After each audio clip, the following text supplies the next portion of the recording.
Hi Everest, how are you? Welcome to Tarkin. कैसे हो आप लोग? हम करने वाले हैं weekly love tarot card reading, weekly love tarot cards prediction, जो कि होने वाली हैं 16 से लेकर के 22 जून के लिए। आपके पार्टनर की करंट एनर्जीज और उनका नेक्स्ट स्टेप आपके लिए क्या है विद एंजल गाइडेंस, ये चीज़ें मैं आपको बताने वाली हूँ। आप कांटेक्ट में हो या फिर आप नो कांटेक्ट में हो, यहाँ पे हम लोग दो रीडिंग्स को देखेंगे डिटेल में, ठीक है। और सबसे पहले तो मैं आपकी खुद की एनर्जी ही आपको बताऊंगी कि आप क्या सोच रहे हो, क्या फील कर रहे हो, आपके क्या माइंडसेट है, क्या इमोशंस हैं और आप क्या चाह रहे हो। अगर कि आप अपने बारे में कुछ भी पर्सनली जानना चाहते हो, लव लाइफ, करियर, कोई भी सवाल, आप मुझे मेरे व्हाट्सअप नंबर पे मैसेज कर सकते हो। नंबर इसी वीडियो के डिस्क्रिप्शन बॉक्स में आपको मिल जाएगा। और अगर आप 16 से लेकर के 22 जून के लिए ओवरऑल एनर्जीज देखना चाहते हो ना कि ये हफ्ता कैसा रहेगा, तो आप मेरे सेकंड चैनल टैरो व्लॉग्स 9 के ऊपर उस वीडियो को देख सकते हो। ओके, स्टार्ट करते हैं आपकी खुद की एनर्जी के साथ और देख लेते हैं कि आप किस एनर्जी में हो।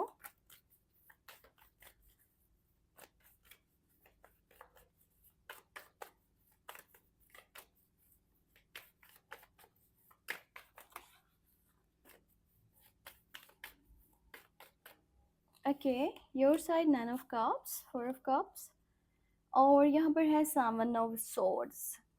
ऐसा लग रहा है कि जैसे ना आप अपने पार्टनर को, आप अपने पर्सन को ऑन सोशल मीडिया प्लेटफॉर्म्स किसी ना किसी तरीके देख रहे हो, ठीक है। आप उनको फॉलो कर रहे हो या उनके ऊपर आपने नज़र रखी हुई है, छुप छुप के दिख रहे हो, और उन्हें बता भी नहीं रहे हो सकता है कि इस वक्त में कुछ आप में से ऐसे लोग हैं जो कि अपने किए के ऊपर शायद अफसोस करें या पछता रहे हैं। आपको ऐसा लगता है कि आपके हाथ से कोई ऑप्शन, मतलब कि एक अच्छी अपॉर्चुनिटी निकल गई। आप में से कुछ लोग ऐसे मुझे दिख रहे हैं जो कि नो कांटेक्ट वाली सिचुएशन में है, या फिर बातचीत नहीं हो रही, और या तो आपने अपने पार्टनर को, अपने पर्सन को मनाने की कोशिश करी होगी पिछले कुछ डेज में, पर वो मान नहीं रहे, या आपकी तरफ से कुछ ऐसी मिस्टेक्स हो गई कि अब जो है ना आपको ऐसा लगता है कि चीज़ें सही नहीं हो पाएंगी। आप मुझे अपने पास्ट में स्ट्रक दिख रहे हो, या फिर हो सकता है कि आसपास अभी आपके अपॉर्चुनिटीज़ हैं, ठीक है, आपके पास और भी ऑप्शंस हैं, पर वो आपको बेहतर नहीं लग रहा, आपको ठीक नहीं लग रहा। आपको यही है कि भई जो पहले मेरे पास था ना वही सही था। जैसे पहले आपका किसी के साथ रिलेशन था, अभी आप 9 कांटेक्ट में हो तो आपको उसी की याद आ रही है, आप उसी को मिस कर रहे हो, उसी के बारे में सोच रहे हो। कुछ लोग जो कि कंटिन्यू रिलेशनशिप में है ना, तो आप अपने पार्टनर के साथ, आप अपने पर्सन के साथ काफ़ी ज़्यादा खुश दिख रहे हो, और आप अपने पर्सन के साथ आगे फ्यूचर के बारे में प्लान्स भी बना रहे हो। आप इसी के साथ रहना चाहते हो, इसी के साथ घर बसाना चाहते हो, इसी के साथ अपनी फैमिली चाहते हो। आपका माइंड ये है कि जल्दी से जल्दी जो है ना शादी मंगनी हो जानी चाहिए। आपकी विश है, आप उस पर्सन को मैनिफेस्ट कर रहे हो, आप उसके साथ टाइम स्पेंड करना चाहते हो, घूमना-फिरना चाहते हो, आउटिंग्स पे जाना चाहते हो, और इस पर्सन को ना आप केयर देना चाहते हो, प्यार देना चाहते हो। आपको लगता है कि ना अगर मेरी ज़िंदगी में कोई वाक़ई में खुशी की वजह है ना, तो वो मेरे पार्टनर हैं, वो मेरे पर्सन हैं। जो कि आपको फ़ील हो रहा है। आपको ये है कि बस ये मेरी लाइफ़ में हमेशा के लिए आ जाए ना, तो सब कुछ कितना अच्छा हो जाएगा, सब कुछ कितना खूबसूरत हो जाएगा, और मैं हमेशा इसके साथ जो है ना वो खुश रहूँगा। तो इस तरह की जो है ना एनर्जी में मुझे आप लोग दिख रहे हो। अ, मैं आपको बताती हूँ कि आप में से जो लोग करंट रिलेशनशिप में हैं, आपके पर्सन की क्या एनर्जी है, ठीक है? वो आपके बारे में क्या सोच रहे हैं, क्या फ़ील कर रहे हैं, उनके इमोशंस, उनका माइंडसेट आपके लिए क्या है?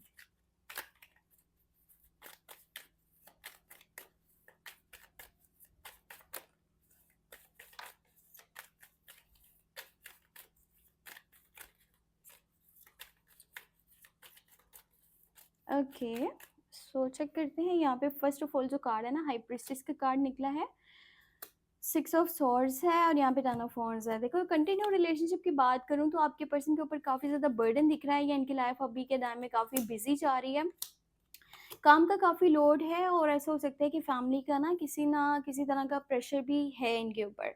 या तो फैमिली इनको अपने अकॉर्डिंगली लेके चलना चाह रही है, या फिर फैमिली मान नहीं रही इस रिश्ते के लिए, या तो फैमिली की साइड से कुछ चीज़ें हैं जिनकी वजह से रिलेशन में डिस्टर्बेंस क्रिएट हुआ था। या फिर आपके जो पार्टनर है ना, आपके जो पर्सन है, उनके लिए समटाइम ये रिश्ता भी, जैसे उसे कभी-कभी लगता है कि यार मैं ही सारी एफर्ट्स डाल रहा हूँ, मैं ही इस रिश्ते के लिए सोच रहा हूँ, मेरा पर्सन मुझे कोई क्लियर बात नहीं कह रहा, अब इसका आगे क्या बनेगा? ठीक है, इनके माइंड में बहुत सारी चीज़ें चल रही हैं क्योंकि यहाँ पे हाई प्रीस्टेस की एनर्जी चाहिए, और कोई हो सकता है इनके आसपास ऐसा भी पर्सन है, वो स्पेशली वो लेडी है, चाहे वो इनकी मॉम है, बड़ी बहन है, छोटी बहन है, या फिर कोई फीमेल है जो इनको कुछ बातें ऐसी बता रही है ना कि तुम्हें बहुत सोच समझ के चलना चाहिए, तुम्हें ध्यान देना चाहिए कहीं तुम कोई गलत फैसला ना कर बैठो। अगर के यहाँ पर दोनों लोग एक दूसरे की ज़िम्मेदारी ले रहे हैं, रिश्ते की ज़िम्मेदारी ले रहे हैं, तो फिर तो तुम यहाँ पे एफ़र्ट्स डालना। अगर सारी रिस्पॉन्सिबिलिटीज़ तुम्हारे ऊपर ही हैं, तुम्हारा पार्टनर हमेशा गलतियाँ करता है ना और वो सही तरह से नहीं चलता, तो फिर तुम्हें थोड़ा-सा सोच समझ के चलना चाहिए। पर आपके जो पर्सन है ना, वो आपके साथ ही रहना चाहते हैं, ये आपके साथ बहुत खुश भी हैं, इनका सुकून आप ही हो। ये आपके साथ चलना चाह रहे हैं आगे पूरी लाइफ़ में, और अगर पिछले कुछ डेज़ में आप दोनों में चीज़ें डिस्टर्ब हुई थी तो उन्हें ठीक भी करना चाहते हैं, पर ये इंसान ना ये भी चाहता है कि आप इसकी लाइफ़ को समझो, आप इसके हालातों को समझो। अगर सम टाइम आपके पार्टनर की साइड से कॉन्टैक्ट या कम्युनिकेशन कम है, तो आपको ये देखना चाहिए कि इस पर्सन के ऊपर कितना ज़्यादा बर्डन है, काम का बोझ है या ज़िम्मेदारियाँ हैं जिसकी वज़ह से ये अच्छे तरीके से टाइम नहीं दे पा रहा। अगर आप लड़ते हो, झगड़ते हो या फिर अपनी मनमाने की कोशिश करते हो, तो वहाँ पर ये पर्सन बहुत ज़्यादा सम टाइम स्ट्रक हो जाता है। इनका ना मैं आपको नेक्स्ट स्टेप बताती हूँ कि क्या है। ओके, एक कार्ड आया है, 2 ऑफ वांड्स की एनर्जी है। यहाँ पर है क्वीन ऑफ वांड्स। मैंने आपको बताया ना, कोई फीमेल है जो इनको अपने अकॉर्डिंगली लेके चलना चाह रही हैं, और वो जो है ना इनके ऊपर अपनी मर्ज़ी थोप रही हैं। अब यहाँ पर कार्ड्स हैं, हर्मिट की एनर्जी है, यहाँ पे साथ ही क्वीन ऑफ वांड्स है। ये पर्सन आपके बिना बहुत अकेला महसूस करता है, जब-जब आप इससे दूर होते हो ना, ये बात नहीं करते, आप दोनों में डिस्टर्बेंस क्रिएट होता है, तो ये पर्सन आपको बहुत मिस करता है, और इसको ये भी है कि भई इससे ज़्यादा तो मुझे कोई नहीं समझ सकता, या इससे ज़्यादा मेरी कोई केयर नहीं कर सकता। और इसको ये है, अगर आप इसकी लाइफ से चले गए ना, ये कभी खुश नहीं रह पाएगा, और जिनके लिए ये इतना कर रहा है ना, इसकी फैमिली है या जिस तरह से भी, सो वो भी इसको इतना अच्छे तरीके से नहीं समझते, और ना ही इसकी खुशी को वैल्यू कर सकता है कोई। इसको ये है कि भई मेरा पार्टनर, मेरा पर्सन बस मान जाए, वो मेरे साथ चले, और कहीं न कहीं ये अपनी जो है ना मॉम या फिर बड़ी बहन की जो बातों में फ़िलहाल आ रहे हैं ना, तो आने वाले टाइम में ये अपने लिए कोई सही डिसीज़न भी ले सकते हैं।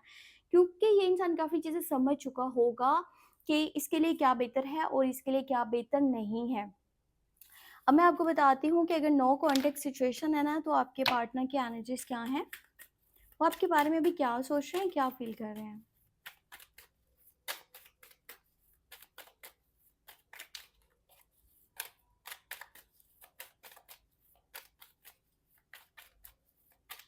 Okay, let's see. क्या ये पर्सन आपके पास वापस आना चाहता है कि नहीं? वॉन्ड्स है, टन ऑफ वॉन्ड्स है, और हाई प्रीस्टेस है। इस रिलेशनशिप में कोई तो है जो कि उसको अपनी मर्ज़ी से चला रहा है, ठीक है? काम का भी काफ़ी लोड है, बर्डन है, और ये इंसान बहुत ज़्यादा टायर्ड भी है, अपनी लाइफ़ से थक चुका है। वो होता है ना कि सारी ज़िम्मेदारी एक ही इंसान के ऊपर है, काम मतलब घर के भी काम, बाहर के भी काम, एक ही के ज़िम्मे सारी चीज़ें लगी हुई हैं, उसी ने ही करनी है, उसी ने सब कुछ देखना है, उसी ने पूरी फैमिली को लेके चलना है, और उसी को ही मानना है फैमिली का। तो उस सिचुएशन में मुझे आपके पार्टनर दिख रहे हैं, इनके आस-पास कोई लेडी हैं, कोई फीमेल है जो कि बार-बार बोल रही हैं तुम्हें खुद से कॉन्टैक्ट नहीं करना, उसको आने दो, उसको खुद से राब्ता कर लेने दो, ठीक है? इस तरह नहीं तो तुम्हारा एटीट्यूड खराब होगा, या फिर वो तुम्हारी बात कभी भी नहीं मानेगा। ये पर्सन थोड़ा-सा गुस्से में भी दिख रहा है, चाहे फीमेल है या मेल है, और कहीं न कहीं अपने काम की तरफ भी तवज्जो दे रहा है। जो भी इसका करियर है ना, चाहे जॉब करता है या बिज़नेस करता है, और अपनी फैमिली का भी इस टाइम ये सपोर्ट सिस्टम है। सो उनके बारे में भी सोच रहा है। अगर मैसेज कॉल की एनर्जी की बात करूँ तो फ़िलहाल नहीं है, पर हाँ, नेक्स्ट स्टेप में मैं देख लेती हूँ कि इनकी ऐसी कोई एनर्जी बन रही है कि नहीं। सो 2 कार्ड्स अपने आप आए हैं, पेज ऑफ वांड्स है, 9 ऑफ वांड्स है, किंग ऑफ सोर्ड्स है। ये इंसान आपका वेट कर रहा है, पता है, ये आपका वेट कर रहा है कि आप खुद से आकर के इसको मैसेज कॉल करो। पर हाँ, अगर आपने इसको खुद से मैसेज कॉल ना करा, तो ये आपको मैसेज कॉल कर सकते हैं, क्योंकि पेज ऑफ वांड की एनर्जी निकली है। पहले तो ये आपका वेट करते रहेंगे और अपना एटीट्यूड और ईगो रखेंगे कि भाई मैं क्यों जाकर के राब्ता करूँ। पर एक टाइम तक अगर आपने इसको कांटेक्ट ना किया, तो ये पर्सन खुद से आपको कांटेक्ट कर सकता है। इनकी तरफ से कॉल या मैसेज अगर आपको मिला, तो आपको 2 से 4 दिन में या 1 वीक के बीच में आपको कॉल मैसेज इनकी साइड से मिल जाएगा। वैसे देखा जाए तो ये इस रिश्ते को आगे लेके चलना चाह रहे हैं, ऐसा भी नहीं है कि, बल्कि इस कार्ड से नहीं, मैंने इस कार्ड से देखना है एंजल गाइडेंस को। तो आपको बता मैं ये रही हूँ कि इस रिश्ते को आगे लेके चलना चाहते हैं, ऐसा नहीं कि इसको कोई वैल्यू नहीं है रिश्ते की, ठीक है? बहुत ज़्यादा है उसके दिल में आपकी जगह, बस कुछ लोग उसके आस-पास ठीक नहीं हैं। अब एंजल्स की गाइडेंस में फिर से क्वीन ऑफ वॉन्ड्स आया है, और यहाँ पर 8 ऑफ पेंटिकल और 10 ऑफ पेंटिकल है। देखो कोशिश करो कि आप मुखलिस रहो, ठीक है? आप मुखलिस रहो, आप अपनी तरफ से एफर्ट्स भी डालो और अगर आप लोग रिकनेक्ट कर जाते हो ना, नो कॉन्टैक्ट वालों के लिए बता रही हूँ, तो चीज़ें आगे बेहतर हो सकती हैं। ये भी हो सकता है कि आप लोगों की फैमिलीज़ भी मान जाएँ। तो थोड़ा-सा हौसला रखो, सब्र से काम लो और जो लोग कंटिन्यू रिलेशनशिप में हैं, अगर आप लोगों में चीज़ें आगे बढ़ी, चीज़ें चलीं, तो वो फैमिली बेसिस पर जो है ना ज़्यादा बेहतर है अगर के हों, नहीं तो ऐसा नहीं है कि आप लोग वैसे भी नहीं चल सकते हो, पर अगर फैमिली शामिल होंगी तो वो चीज़ ज़्यादा बेहतर रहेगी। और कोशिश करो अपनी फैमिली का भी सोचो और साथ में करियर को भी देखो, ठीक है? फिर अब साथ में अपनी लव लाइफ को भी लेके चलो। सो ये थी वीकली लव रीडिंग, अपना बहुत सा ख्याल रखिएगा, टेक केयर, बाय-बाय।